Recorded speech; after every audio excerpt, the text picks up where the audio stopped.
नमस्कार. आज मी गेले होते माझ्या गावाकडच्या कृष्णामाईच्या यात्रेला. आमच्या इथे कृष्णकोणीचा प्रीतिसंगम असल्यामुळे दरवर्षी कृष्णामाईची यात्रा भरते आणि तेथील परिसर सुशोभित केला जातो. नदीकाठचा संपूर्ण परिसर हा लाइटिंगने सजवलेला दिसतो आहे. इथे आम्ही ओटी भरण्यासाठी लाईनला उभे आहोत. हनुमान जयंतीच्या दुसऱ्या दिवशीपासून इथे यात्रा चालू होते. कृष्णामाई हे कराडचे ग्रामदैवत असल्यामुळे येथे हळदी कुंकवाच्या दिवशी खणा नारळाने देवीची ओटी भरून आशीर्वाद घेतला जातो. या दिवशी हळदी कुंकू लावून आंब्याची डाळ आणि हरभरा आणि काकडीने ओटी भरली जाते. ही येथील प्रथा आहे. आणि त्या दिवशी घरी आलेल्या प्रत्येकाला पन्हे देखील दिले जाते. मी तर आंब्याची डाळ आणि पन्हे भरपूर खाल्ले.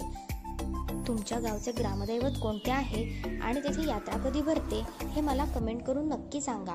आणि हो, अशी एक कोणती प्रथा आहे